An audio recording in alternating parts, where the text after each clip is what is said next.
Good after two all of student. तो आज हम स्टडी करेंगे पॉलिटी का दूसरा टॉपिक, जिसका नाम है शेड्यूल ऑफ कॉन्स्टिट्यूशन, संविधान की अनुसूचियाँ। तो आज हम इसके बारे में पूरा पढ़ाएंगे। पेन ले लें। तो व्हाट इज शेड्यूल? शेड्यूल क्या होता है?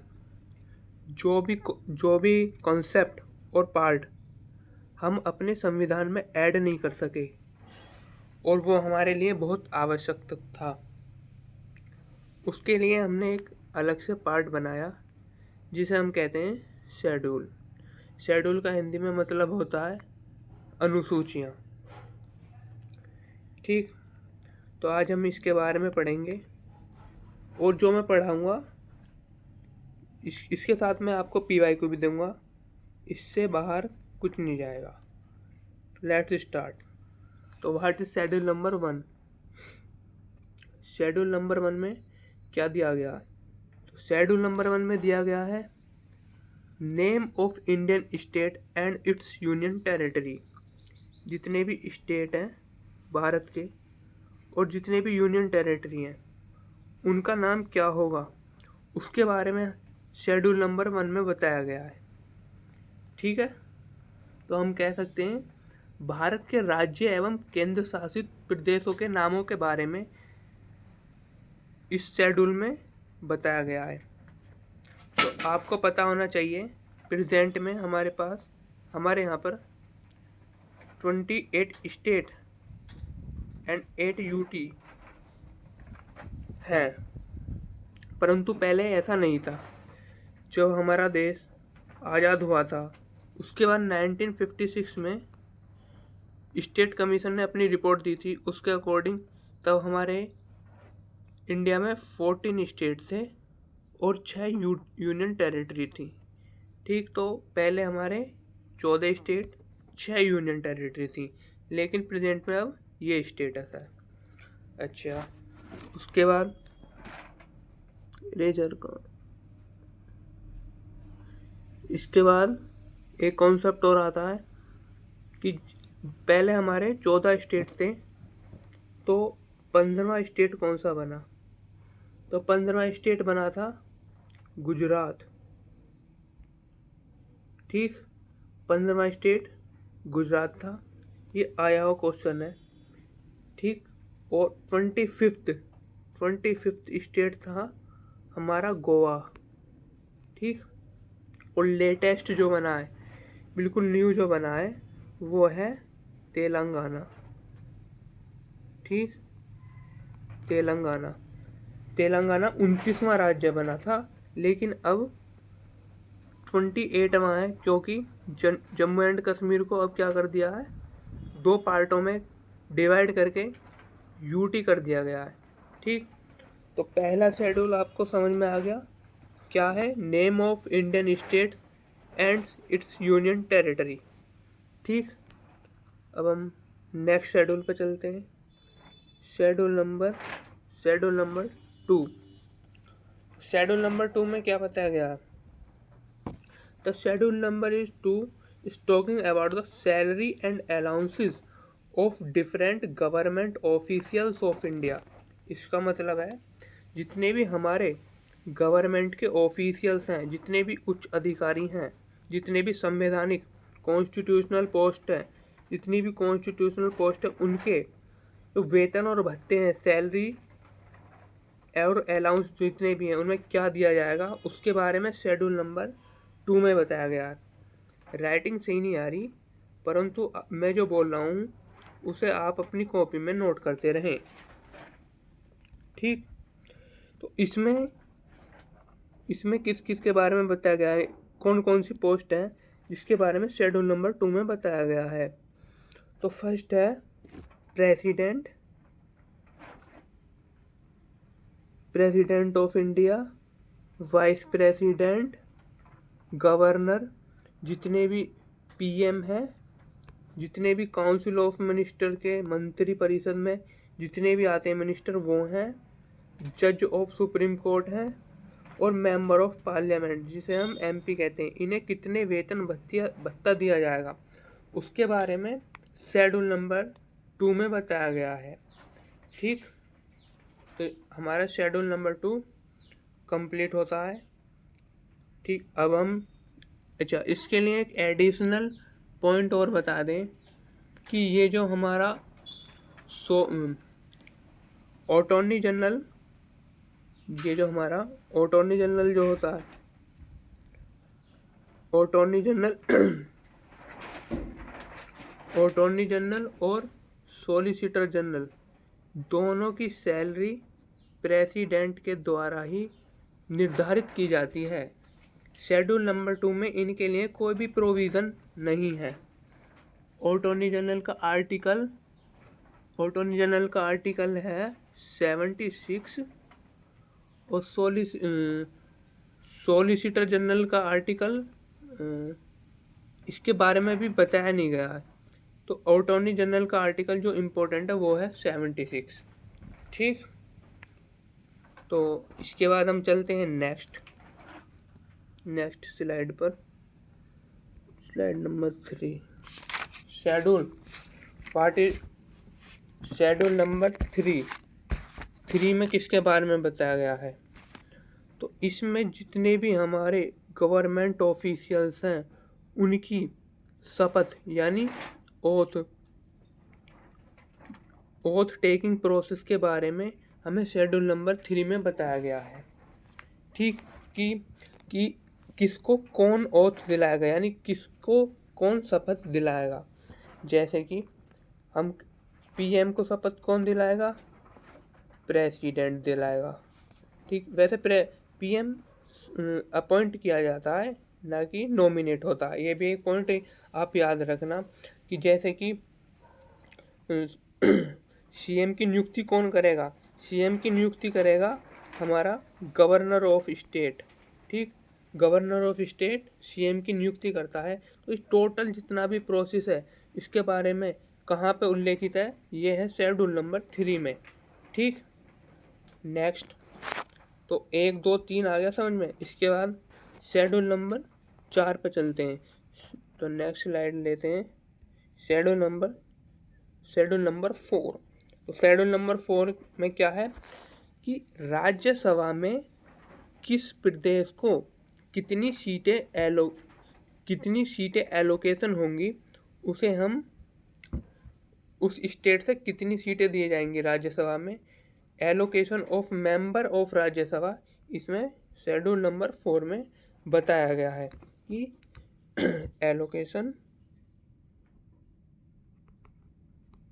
एलोकेशन ऑफ मेंबर किसके बारे में, राज्यसभा के बारे में, ना कि लोकसभा, ओनली फॉर राज्यसभा। ठीक, कि किस स्टेट में कितनी सीट दिए जाएं राज्यसभा के लिए, तो वो निर्धारण किया गया है शेड्यूल नंबर 4 में। तो राज्यों की विधानसभाओं में राज्यसभा के सदस्य का जो आवंटन किया जाता है वो शेड्यूल नंबर 4 में है। और इसके लिए हमने जो बेस ईयर रखा गया है कि ये हमें बेस ईयर याद रखना, 1971 से 2026 तक कितनी सीट एलोकेशन होंगी राज्यसभा में, ये शेड्यूल नंबर 4 में बताया गया है। ठीक, तो जो 1971 में जनगणना हुई थी उसमें जो हमने निर्धारित किया गया था वो भी आज भी वो ही चल रहा है। सही, तो allocation of member of Rajya Sabha किसमें बताया गया है, वो है शेड्यूल नंबर 4। ठीक, अब चलते हैं नेक्स्ट शेड्यूल पे, शेड्यूल नंबर 5 बताया गया है। इसमें हम कह सकते हैं जितनी भी अनुसूचित जनजाति हैं उनके लिए विशेष प्रावधान किया गया है। यानी अनुसूचित जनजाति यानी शेड्यूल ट्राइब्स, शेड्यूल कास्ट और SC ST के लिए उन्हें जो विशेषाधिकार दिया जाएगा, हर क्षेत्र में किसी भी क्षेत्र में इन्हें अपलिफ्ट करने के लिए जो भी अधिकार दिया जाएगा वो शेड्यूल नंबर 5 में बताया गया है। तो शेड्यूल नंबर 5 भी क्लियर होगी। नेक्स्ट पे आते हैं अब schedule number 6। Schedule number 6 talk about कि हमारे भारत में 28 राज्य हैं, लेकिन सबका अपना अपना अलग स्टेटस है। यानी जैसे कि पहले जम्मू कश्मीर का अलग स्टेटस था, वहाँ 370 धारा थी। ऐसे ही जो 7 सिस्टर हैं, 7 सिस्टर स्टेट जितने भी हैं, उनके लिए जो अलग से कुछ हमें प्रावधान किए गए थे, उसके बारे में भी उनमें से जो है 7 में से जो 4 राज्य हैं, 7 सिस्टर जो हमारे नॉर्थ ईस्ट में पड़ते हैं, उनमें से जो 4 राज्य हैं, उनका जो है, उनका जो एरिया है, एडमिनिस्ट्रेटिव एरिया, उसके लिए क्या प्रावधान है वो शेड्यूल नंबर 6 में बताए गए। तो इसे कह सकते हैं special provision for special administrative area. यानी और वो 4 राज्य कौन से हैं? वो है एक तो असम, एक है आपका असम, एक है आपका मेघालय,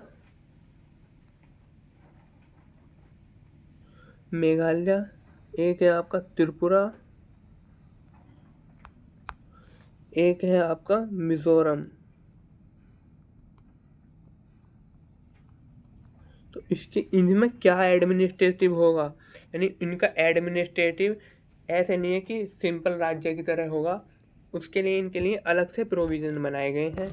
ठीक, तो इसमें जो 4 राज्य हैं उसमें 90% तो यहाँ पे जितना भी अधिकार है 90% जितने भी 90% वो हैं, क्या कहते हैं, रिसोर्स, उस पर अधिकार इन राज्यों का रहेगा और 10% हमारी सेंट्रल गवर्नमेंट का रहेगा। लेकिन हर किसी स्टेट में ऐसा नहीं होता, केवल इन 4 राज्यों में ही ऐसा प्रावधान किया गया है। ठीक, तो शेड्यूल नंबर 6 क्लियर। नेक्स्ट पर आते हैं, जो कि है हमारी शेड्यूल नंबर 7, सबसे ज़्यादा इम्पोर्टेंट है। Schedule number 7 talk about 3 type of list. 3 list के बारे में बताती है। एक तो यूनियन लिस्ट, एक होती है स्टेट लिस्ट, एक होती है कनकरेंट लिस्ट। तीनों ये लिस्ट इसमें मतलब किस यूनियन लिस्ट में सेंट्रल गवर्नमेंट का अधिकार है बनाने में कोई भी कानून। स्टेट लिस्ट में जितने भी स्टेट के प्रोविज़न है उसमें स्टेट को जो हमने अधिकार दिए हैं कोई भी कानून बनाने के लिए, वो स्टेट लिस्ट में है। कनकरेंट लिस्ट में तो दोनों की सहमति, स्टेट प्लस यूनियन जो भी सहमत होगा उसके तहत जो निर्णय निकलेगा वो हमें कनकरेंट लिस्ट में वो सब्जेक्ट डाल दिया जाता है। ठीक है, तो अब पहले हम कवर करते हैं यूनियन लिस्ट कि यूनियन लिस्ट क्या है। यूनियन लिस्ट में जो हमारी सेंट्रल गवर्नमेंट है इसका अधिकार रहता है कि हमारे जितने भी लोक कल्याण कार्य हैं या कुछ भी है उसमें जो लॉ बनाने का जो प्रावधान है वो सेंट्रल गवर्नमेंट का है। यानी सेंट्रल गवर्नमेंट इन विषयों पर कानून बना सकती है, इसका जो उल्लेख है वो जो रिटन है वो हमारे यूनियन लिस्ट में है। तो ऐसे कितने सब्जेक्ट हैं? ऐसे 97 सब्जेक्ट हैं जिस पे यूनियन लिस्ट कानून बना सकती है। लेकिन पहले 97 थे, अब कितने हैं? 100। ठीक, अब इतने विषयों पर केंद्र सरकार कानून बना सकती है। ठीक, जैसे कि एग्जाम्पल के लिए हम ले सकते हैं एक सजेशन देना चाहूँगा कि मेरी वीडियो 1.5 की स्पीड पर देखना, आपको बेटर एक्सपीरियंस मिलेगा। ठीक है, तो जैसे कि रेलवे है, जैसे कि डिफेंस है, जितने भी डिफेंस के कार्य हैं वो किस में आएंगे, यूनियन लिस्ट में। जैसे कि फॉरेन अफेयर है, जितने भी विदेशी मामले हैं, जितने भी हमारे ओशियन से रिलेटेड मामले हैं, जिसे हम जलरानी कहते हैं, जलरानी मार्ग, उस वो सभी यूनियन लिस्ट के पार्ट हैं। डिफेंस जितनी भी आर्मी, एयरफोर्स ये यूनियन लिस्ट के अंतर्गत आती हैं। पैरामिलिट्री फोर्स भी यूनियन लिस्ट के अंतर्गत आती हैं। अच्छा, इसके बाद जो है वो है स्टेट लिस्ट। स्टेट लिस्ट पर कानून बनाने का अधिकार केवल स्टेट गवर्नमेंट का होता है। स्टेट गवर्नमेंट का इसमें कानून बनाने का अधिकार होता है। ऐसे कितने सब्जेक्ट है जिस पे स्टेट लिस्ट कानून बना सकती है, वो है हमारे 61 सब्जेक्ट है जिस पे स्टेट लिस्ट पे कानून बनाया जा सकता है। जैसे कि एजुकेशन, हेल्थ केयर,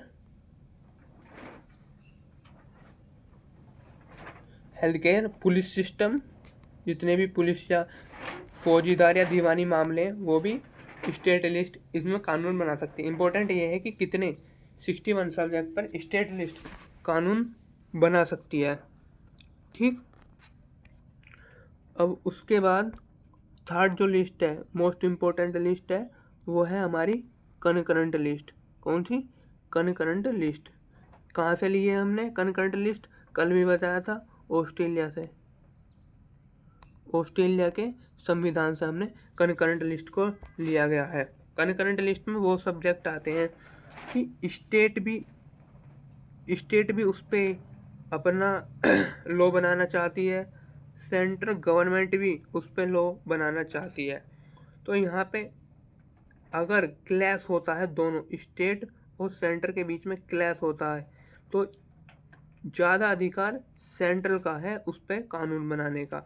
लेकिन जब हम फर्स्ट सिटिंग पे आते हैं तो दोनों से एक्सेप्ट किया जाता है कि आप दोनों मिलके कानून बनाएं, स्टेट गवर्नमेंट और सेंट्रल गवर्नमेंट। तो जितने भी समवर्ती, इसे हम समवर्ती सूची भी कहते हैं, जितने भी दोनों मिलके कानून बनाते हैं, स्टेट भी और सेंट्रल भी, उन्हें कहते हैं हम कनकरेंट लिस्ट।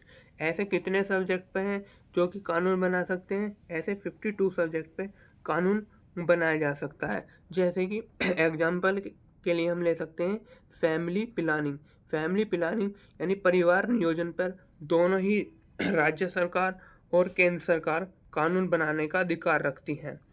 जैसे कि मेजरमेंट, मापतोल, जैसे कि फॉरेस्ट, इन पे कानून कौन बना सकता है? तो इन पे कानून इन पे ये जो इम्पोर्टेंट बताए हैं, ये आते हैं तुम्हारे कनकरेंट लिस्ट के।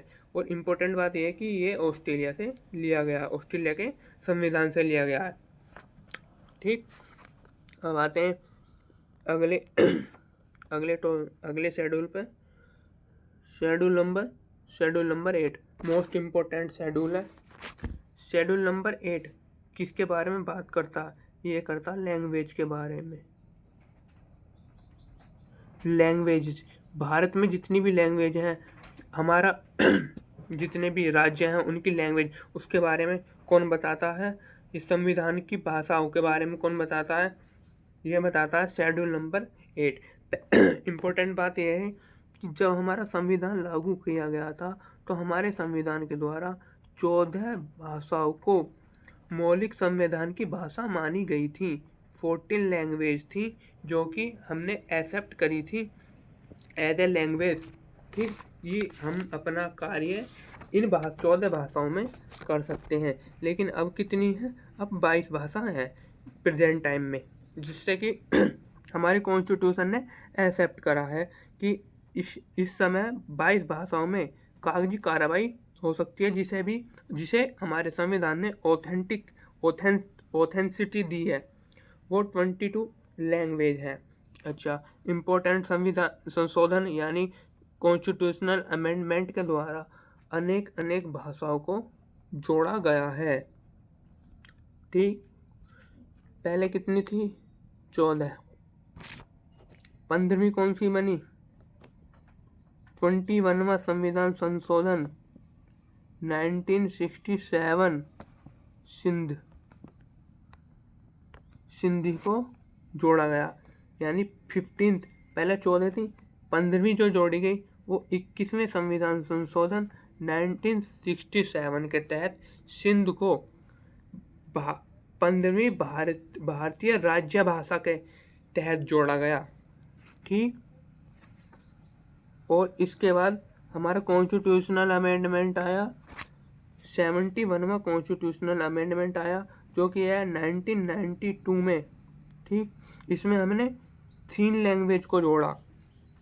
3 लैंग्वेज कौन सी थी? इम्पोर्टेंट है, इसे जरूर याद करना। एक थी नेपाली, एक थी मणिपुरी MANI,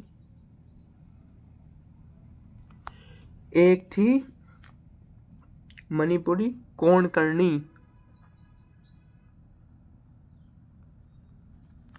नेपाली कहाँ बोली जाती है? नेपाल क्षेत्र में और भारत के उत्तर प्रदेश के नॉर्दर्न रीजन में, पीलीभीत साइड, ये नेपाली भाषा बोली जाती है। मणिपुर कहाँ बोली जाती है? मणिपुर में। कोंकणी कहाँ पे बोली जाती है? ये बोली जाती है गुजरात के साइड। कहाँ? गुजरात।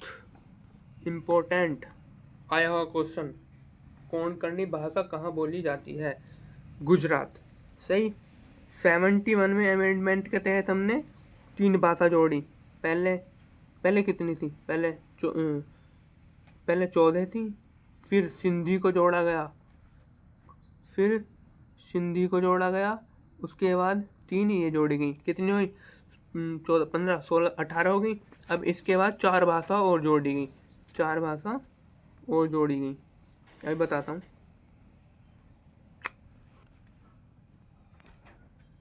4 भाषा और जोड़ी गई।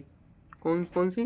92वें अमेंडमेंट के तहत 2003 में 4 भाषा जोड़ी गई। कौन सी? मैथिली, लिख लेना इन्हें,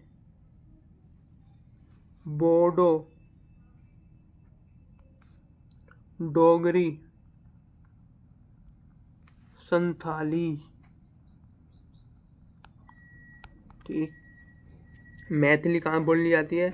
बिहार रीजन में मैथिली बोली जाती है। बोडो असम और नागालैंड के क्षेत्र में हमारी बोडो भाषा बोली जाती है। डोगरी हिमाचल प्रदेश और मोस्टली जम्मू कश्मीर में ये बोली जाती है। और उसके बाद आती है संथाली।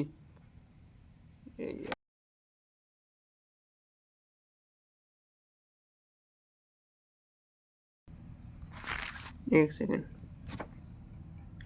ठीक, संथाली भाषा बोली जाती है झारखंड में। कहाँ पे? झारखंड पे।